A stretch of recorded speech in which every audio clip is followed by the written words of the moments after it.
오늘 함께 은혜 나누실 말씀은 마태복음 12장 46절에서 50절 말씀이 되겠습니다. 마태복음 12장 46절에서 50절 제가 읽겠습니다. 예수께서 무리에게 말씀하실 때에 그의 어머니와 동생들이 예수께 말하려고 밖에 섰더니 한 사람이 예수께 여짜오되 보소서 당신의 어머니와 동생들이 당신께 말하려고 밖에 서 있나이다 하니 말하던 사람에게 대답하여 이르시되 누가 내 어머니이며 내 동생들이냐 하시고 손을 내밀어 제자들을 가리켜 이르시되 나의 어머니와 나의 동생들을 보라. 누구든지 하늘에 계신 내 아버지의 뜻대로 하는 자가 내 형제요 자매요 어머니이니라 하시더라. 아멘. 5월 가정의 달 마지막 주일에 가족에 관한 내용, 가정의 달이니까 가족에 대한 내용을 좀 다루고자 해서 오늘 예수의 가족이라는 제목으로 누가 예수의 가족이 되는지 한번 생각해보는, 그리고 알아보는 시간을 갖고자 합니다. 가족을 사전적 또는 일반 사회적 의미로 설명할 때 가족이란 혈연, 혼인, 입양 등으로 맺어진 친족원으로 구성된 집단을 가족으로 말합니다. 혈연, 혼인, 입양. 성경에는 예수님의 가족에 대한 이야기가 그리 많지 않습니다. 예수님의 탄생에 관한 이야기를 다룰 때 우리는 예수님의 아버지가 요셉, 어머니가 마리아, 그러니까 요셉과 마리아가 부모다라는 것은 알고 있습니다. 그 외의 가족에 대해서는 성경에 딱 한 구절 이렇게 나와 있습니다. 마가복음 6장 3절에 의하면 이 사람이, 즉 예수님을 가리켜서 동네 사람들이 하는 얘기예요. 이 사람이 마리아의 아들 목수가 아니냐, 야고보와 요셉과 유다와 시몬의 형제가 아니냐, 그 누이들이 우리와 함께 여기 있지 아니하냐 하고 예수를 배척한지라. 자, 이 기록만 보면 예수님 가족은 사실 대가족입니다. 왜?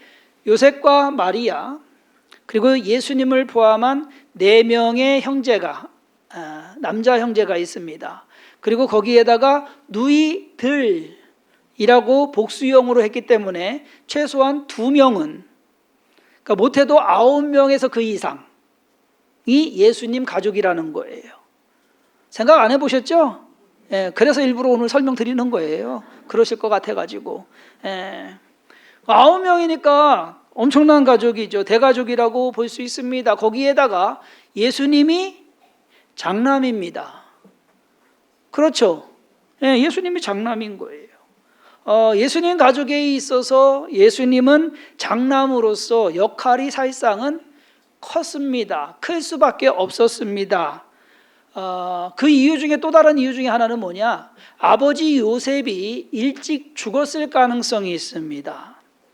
왜? 예수님이 12살 때 예루살렘 성전에 내려가죠. 그러다가 없어졌다가 다시 찾게 되는, 그때까지만 해도 요셉이 살아 있었습니다. 그런데 그 뒤로 요셉은 거론되지 않습니다.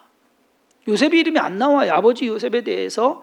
조금 전에 읽은 마가복음 6장 3절에서도 동네 사람들이 뭐라고 얘기하느냐? 요셉의 아들이 아니냐라고 하지 않아요? 마리아의 아들 목수가 아니냐. 자, 일반적으로 유대인들은 남성 우월, 남성 위주의 사회입니다. 아버지 요셉이 살아있었다고 한다면 요셉의 아들로 불렸을 겁니다. 그런데 마리아의 아들이 아니냐라고 말하는 것으로 봤을 때 요셉이 없나 보다라고 하는 것을 그저 추정할 수 있는, 정확한 것은 모르겠지만 하여튼간 자, 그런 경우에 장남인 예수님의 역할은 클 수밖에 없다라는 것입니다. 그런데 예수님께서 장남의 역할을 잘 하셨을까요? 아시잖아요. 안 했단 말이에요. 세상 말로 무책임한, 가정을 돌보지 않은 장남, 집 나간 아들이고 집 나간 형, 오빠가 되는 겁니다. 그렇죠. 가정은 돌보지 아니하고. 예수님의 동생들에게, 그러한 육신의 동생들에게 예수님은 어떠한 사람이었을까? 사실 궁금은 해요. 예수의 가족은 나사렛이라는 동네에서, 시골입니다. 겨우 먹고 살아가는 그러한 보잘것없는 집안이었습니다. 직업은 목수입니다. 대를 이은, 좋게 말해서 대를 이은 가업이지 사실상 할 수 있는 것이 그것뿐이었을 겁니다. 동생들 중에서도 잘난 사람이 없습니다. 나중에 예수님의 동생 중에서 그나마 그래도 잘 됐다고 할까요? 그 중에 누가 그래도 나으냐? 야고보라는 동생이 제일 나은. 왜? 야고보라는 이름이 신약 성경에 여러 번 나오지만은 예수님의 제자 야고보가 있습니다. 예수님의 제자 야고보는요, 제일 먼저 순교를 했습니다. 그리고 그 뒤에 야고보라는 이름이 또 나와요. 사도행전 15장에 보면 예루살렘에서 회의가 열리는데 그 회의를 주도하는 의장 역할을 한 사람이 야고보입니다. 이 야고보가 예수님의 형제 야고보로 보고 있습니다. 그래서 여러분들이 읽는 신약 성경에서 나오는 야고보서를 쓴 사람이 바로 예수님의 형제 야고보입니다. 그러니 이 정도, 그 외에 최소한 7남매 중에서 예수님하고 한 명 정도만 거론될 뿐이지 나머지는 거론되는 사람이 없습니다. 예수님의 가족에 관한 내용, 그나마도 있는 내용을 찾아본다고 한다면 오늘 우리가 읽은 본문 말씀이 전부라고 봐도 과언은 아닐 겁니다. 거기에 덧붙여서 사실상 마가복음 3장 21절에 이런 구절 딱 하나 있어요. 예수의 친족들이 듣고 그를 붙들러 나오니 이는 그가 미쳤다 함일러라.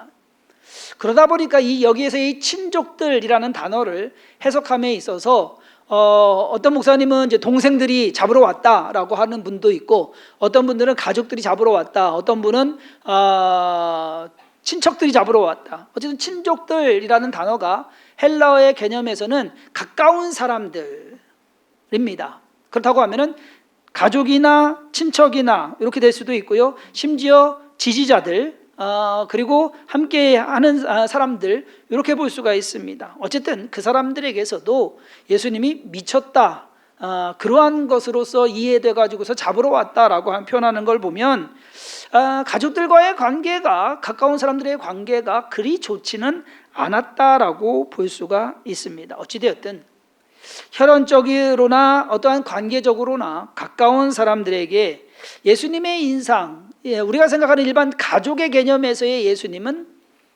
별로, 그렇게 좋은 형, 좋은 동생, 동생은 아니죠, 오빠, 이런 개념은 없다라는 겁니다. 근데 더 심지어 오늘 본문에서 예수님께서 말씀하시듯이 예수님께서는 자기와 혈연으로 연관된 그러한 부모와 동생들을 가족이라고 말하지 않고 있습니다. 사실상 이것은 충격적인 내용입니다. 그러면 예수님은 누가 예수님의 가족이라 말씀하시는지 좀 생각해 볼 필요가 있습니다. 그 답은 오늘 읽은 본문 말씀 마지막 절인 30절 맞나요? 50절에 누구든지 하늘에 계신 내 아버지의 뜻대로 하는 자가 내 형제요, 내 자매요, 내 어머니이니라 하시더라. 예수님은 당신의 가족을 정의함에 있어서 혈연에 의해서 형성된 관계가 아니다라고 말씀합니다. 우리가 흔히 말하는 피는 물보다 진하다라고 하지만 예수님에게 있어서는 이 말은 적용되지 않는 것 같습니다. 오히려 예수님께서 내 가족은 정의를 하실 때 하나님의 뜻대로 행하는 자가 가족이다라고 말씀합니다. 그들이 내 형제요, 내 자매요, 내 어머니가 된다. 자, 이 말씀은 두 가지의 요소를 가지고 있습니다. 하나는 믿음입니다. 하나님의 뜻을 알고 그리고 믿는 것. 그러면 여기서 하나님의 뜻은 뭘까요? 하나님의 뜻은요, 하나님의 뜻은 다른 거 아니에요. 이 인간들, 사람들을, 죄로 인해서 죽을 수밖에 없는 사람들을 사랑하셔서 그들을 구원하기 위해서 아들 예수를 보내주시고 그 아들 예수로 말미암아 십자가에 달려 죽게 하시고 다시 살아나게 하셔서 그 예수를 믿는 모든 사람들로 하여금 하나님의 자녀가 되는 권세를 주셨고 구원하셨고 그들과 함께 영원히 천국에서 살도록 하는 것, 그것이 바로 하나님의 뜻입니다. 그러니까 그 뜻을 아는 것,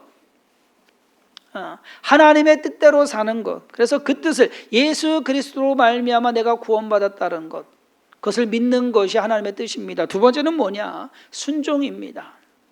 아버지의 뜻대로 행하는 자, 아버지의 뜻에 순종하는 자가 예수의 가족이 된다라는 것입니다. 여러분, 하나님의 뜻을 아는 것과 그것을 순종하고 따르는 것은요, 차이가 커요.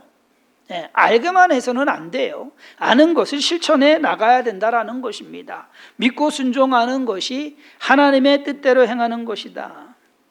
자, 그러면서 예수님께서는 지금 마리아와 그리고 동생들이 왔어요. 말하러 왔어요. 그랬을 때 그들을 가족이라고 이야기하지 않고 오히려 제자들을 가리켜서, 자, 내 가족들 여기 있다.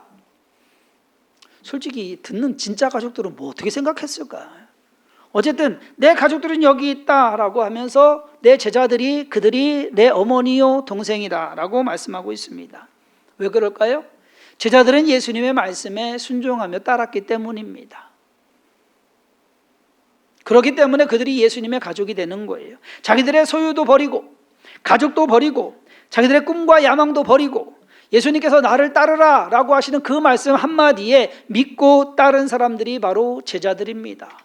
그렇기 때문에 예수의 가족이 되는 겁니다. 자, 그러면 예수님의 가족이 되는 것이 쉽겠습니까? 어렵겠습니까? 네? 예수의 가족이 되는 거는요, 쉬우면서도 어려워요. 말이 참 어폐가 있는 것 같은데 쉬우면서도 어려워요.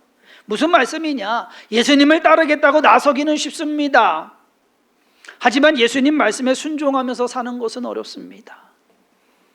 많은 사람들이 예수님을 따랐어요. 여러분 요즘 뭐 팬클럽? 예수님 몇만 명씩 데리고 다니셨어요. 예수님이 어디서 주무시는지 어디에 머무는지 사람들 관심이 다 거기에 있었고요. 미리 가서 기다리고 있었고요. 그때부터 팬클럽이 생기기 시작한 것 같아요.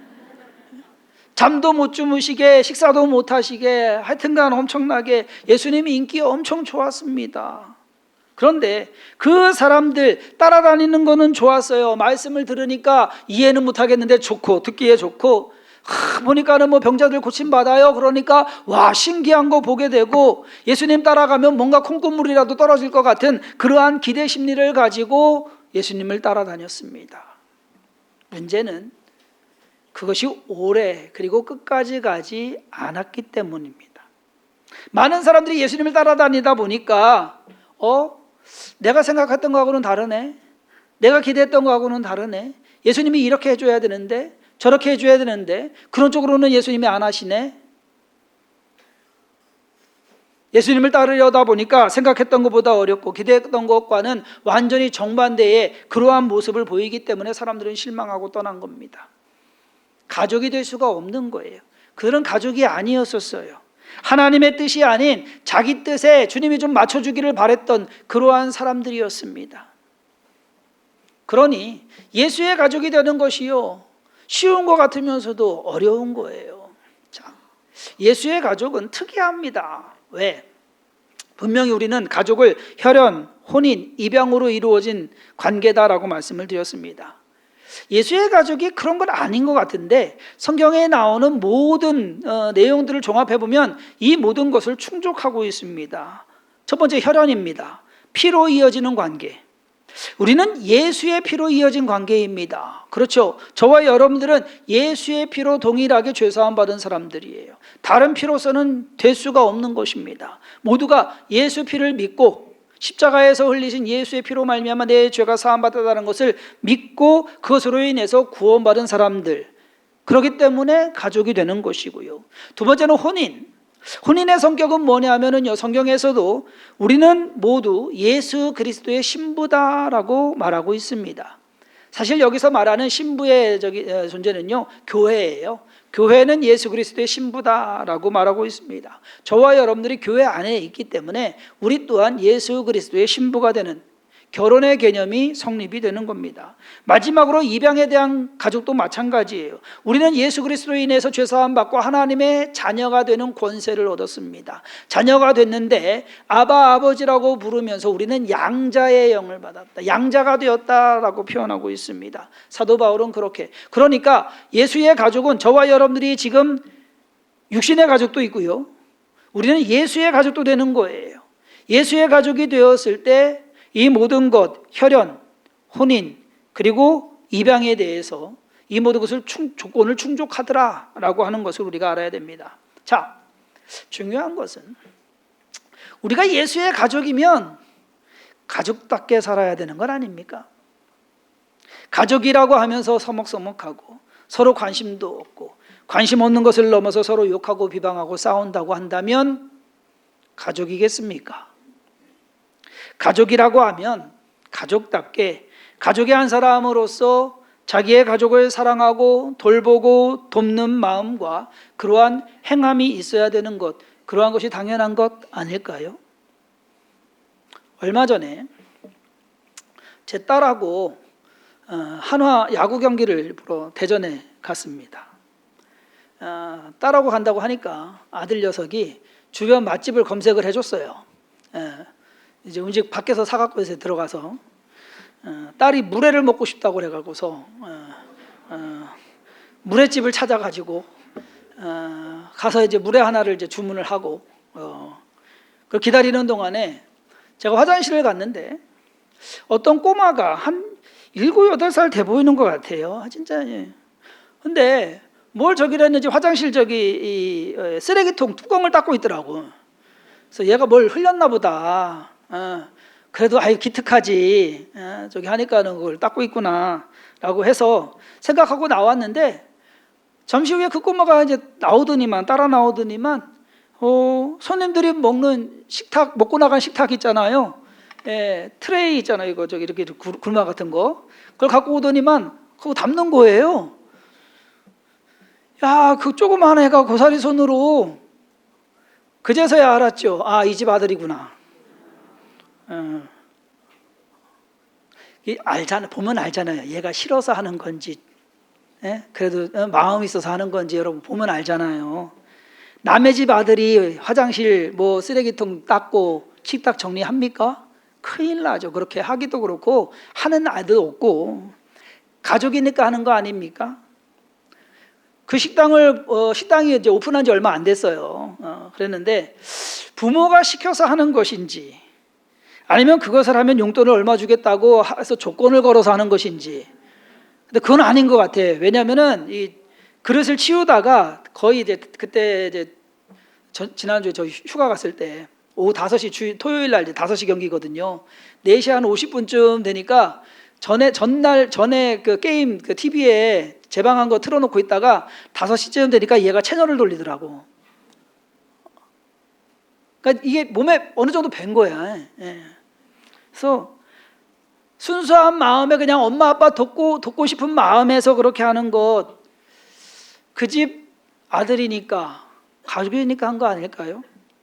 그 아이 보면서 제 어릴 때 생각이 조금 났습니다. 옛날에 이제 여러분들 성전 있을 때 그때 1층 있고 2층이 그러니까 지금 성전 말고요. 구성전.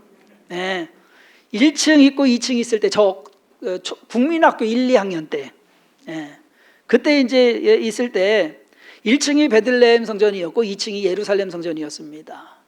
근데 제가 이제 아버지가 저한테 임무를 맡기셨어요. 저녁 예배 30분 전에 가가지고서 차인벨을 울려라. 근데 차인벨을 쳤거든요. 차인벨. 그러면 1층 뒤에 가면은 그 베들레헴 성전 뒤에 캐비넷이 있어요. 그러면 캐비넷을 열고 차인벨을 이제 울리는 거예요. 그러면 이제 딱 울리면은 딱 끄고서 이제 또 집에 오는 거예요. 주일 저녁, 수요일 저녁, 금요일 저녁 예배 30분 전에 성전에 가서 그걸 이제 누르고 왔어요. 어느 날은 저녁 먹다가도 가야 돼. 왜? 30분 전에 해야 되니까. 목사 아들이니까 했시오. 가족이니까 뭐 그것 때문에 뭐 용돈 더 받지는 않았습니다. 주성김교회를 시작하고 이곳으로 저희가 옮겨와서 3층, 4층, 5층만 사용하게 됐습니다. 그때 이제 4층에서 예배는 이렇게 예배 드렸고요. 중고등부가 5층에서 예배를 드렸었어요. 제 딸이 그때가 중학교 때였는데 주일날 아침에 아팠어요. 저는 뭐 그것도 모르고 나왔으니까 엄청 아팠나 봐요. 그때는 제가 이제 4층에서 엘리베이터 앞에서 제가 안내를 악수하고 뭐 안내하고 했었어요. 중고등부가 5층이니까 얘가 이제 쭉 걸어서 올라가면서 4층을 지나고 5층으로 간단 말이에요. 그날 딸이 4층으로 지나가면서 저한테 툭 한마디 던지고 가더라고. 개척교회 목사 딸 아니었으면 오늘 안 왔어. 강조하더라고, 개척교회. 응? 딸이 아파도 목사 딸이라 교회 나왔다 이거요. 가족이라서. 그러면 이런 이유 저런 이유로 예배 나오지 않는 분들은 목사 가족이 아니라서 그렇게 해도 되는 겁니까? 뭐 목사 가족은 아닐지 몰라도 예수 가족 아닙니까? 하나님 가족이고요. 그러면 당연히 가족애가 있어야 되는 것이 당연한 것 아닐까요? 예수의 가족은 혈연, 혼인 또는 입양으로 이루어진 가족은 아닐 겁니다. 하지만 이러한 조건을 갖추지 않았다 하더라도 가족 같은 관계를 만들고 유지하는, 뭐 세상에도 그런 가족들 많아요. 솔직히 패밀리라는 단어를 가장 잘 확실하게 쓰는 조직이거든요. 조폭들. 우리 패밀리 아니냐, 우리 안 그렇습니까? 그 사람들처럼 그렇게 끈끈한 사람들 찾아보기 힘들어요. 의리 하나로 뭉쳐가지고, 패밀리라는 단어. 외국에서 뭐 대부 나오는 그런 그 조폭 영화들 보면은요, 그들이 저희 패밀리라고 해요. 피아노 안 섞였어도. 우리는 믿음이라는 명목하에 형성된 예수의 가족입니다. 이 가족이 어쩌면 혈연으로 이루어진 가족보다 못하다는 인식은 버려야 합니다. 또한 이 가족이 진정 조폭들이 목숨 거는 그 의리보다 못한 의미나 가치를 가진다면 부끄러워해야 할 일입니다. 예수의 가족은 더하면 더했지 덜해서는 안 된다는, 어떤 경우에는 피보다도 진하고 의리보다도 견고해야 되는 것 아닐까요? 그래야 하는 가장 확실한 이유가 있습니다. 이 가족은, 예수의 가족은 영원한 가족이기 때문입니다. 성경적으로 그리고 신앙적으로 우리가 죽으면 우리의 육신의 가족은 더 이상 가족이 될 수가 없습니다. 모두가 사라질 것이고 헤어질 것이고 다시 만날 기약도 없습니다. 하지만 예수의 가족은 다릅니다. 다시 만날 것이기 때문에, 영원히 함께 살 것이기 때문에 어쩌면 더 큰 의미가 있는 것 아닐까요? 어느 목사님이 시골 교회에 부임을 했습니다. 추운 겨울인데 그 교회 몇 안 되는 권사님, 나이야 지그시 드신 권사님이, 목사님이 신방 왔다고 해가지고서 추운 겨울에도 따뜻한 거 드려야 된다고 콜라를 데워가지고 대접하는 그러한 정성을 보이신 그러한 분인데, 목사님이 신방을 갈 데가 없으니까 그 집만 갔는데 늘 펴있는 성경이 역대상이 펴있어요. 그래서 목사님이 처음에는 그런가 보다 하고 갔는데 다음에도 와도 역대상이에요. 그래서 왜 그럴까? 여러분 역대상 모르세요? 역대상 처음에 보면 사람 이름만 나와요. 누가 누구 낳고 누가 누구 낳고 누구의 아들 누구고 누구 그것만 나와요. 그래서 목사님이 하루는 물어봤어요. 권사님, 아니 왜 여기만 꼭 읽으세요? 다른 데는 안 읽으세요? 재밌는 얘기들 많은데. 그랬더니 이분이 하시는 말씀이, 나 이제 좀 있으면 천국 갈 건데 재밌는 얘기, 뭐 이 땅에 재밌는 얘기 있어봐야 뭐합니까? 천국 가서 이제 있을 사람들 이름이나 알고 가야죠.